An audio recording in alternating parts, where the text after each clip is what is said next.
Bullying is terrible.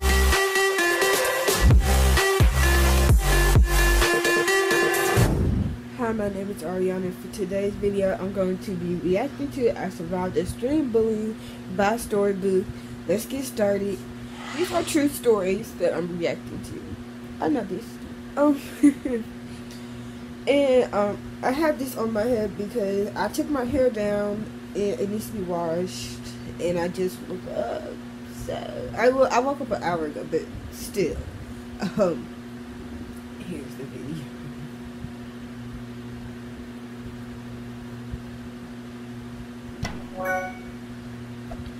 Real story is enemy. That's so weird. I'm cold.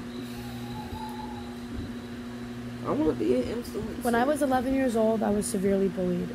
Every single day I would wake up in fear, and I would wake up in fear that people were going to pick on me at school, and fear that people were going to beat me at school, and I thought it was never going to end.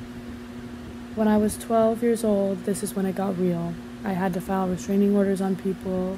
I had to file lawsuits against people because at the end of the day, your feelings are the things that matter.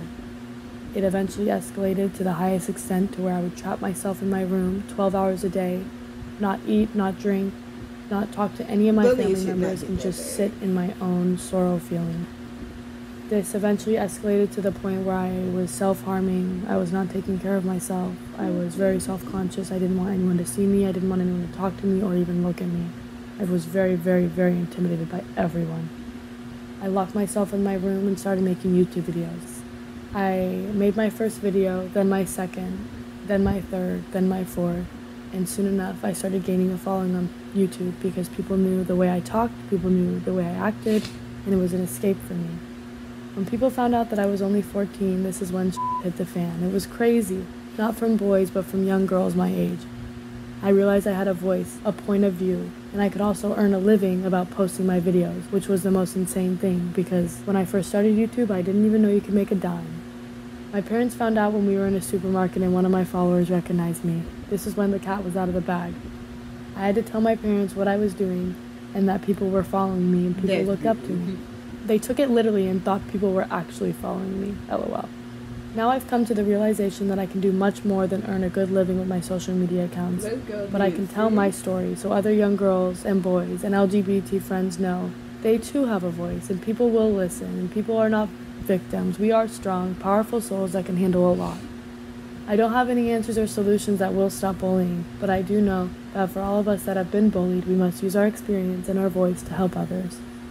And for my brothers and sisters in the world who have experienced bullying, I found out that the only way to light up a dark room is to light a match. We can't fight darkness with darkness, only with light. Let's show love. I am Suede Brooks. Every single painful thing that happens to you in your life is to build your greatness.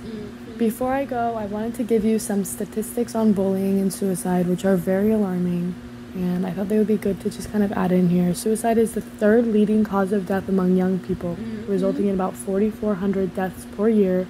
Over 14% of high school students have considered suicide, and almost 7% have actually attempted it. Bullying victims are between 2 to 9 times more likely to consider suicide than non-victims. That's scary. Yeah. Like I said, that's scary. Like, I can believe she had to go through that and then she survived. Like, bullying is terrible, but you can make it through. You can push forward, or you can let it get to you, which you don't want to happen. Like, she had to fight for it. But that's it for today's video. Don't forget to like, comment, subscribe, and share. Until next time, don't forget to love yourself, be yourself. Deuces.